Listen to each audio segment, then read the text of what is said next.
हामी पापी स्वभावका आमा बुवाले त छोराछोरीले माग्दाखेरि उनीहरूले रोटी माग्यो भने हामी ढुङ्गा दिँदैन, उनीहरूले माछा माग्यो भने हामी लुखा भनेर सर्प दिँदैन।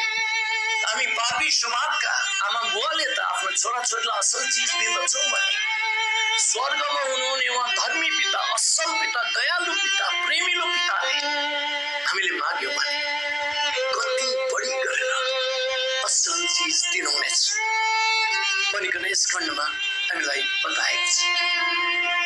र जब जब तपाईँ प्रार्थनामा जानुहुन्छ तपाईँको मनमा मेरो अगाडि म नदेखे पनि ख्रीष्ट येशूको नाउँमा स्वर्गीय पिता हुनुहुन्छ, बाउ र छोराछोरीको रूपमा म उहाँसँग माग्न गइरहेको छु, कुराकानीहरू गर्न गइरहेको छु।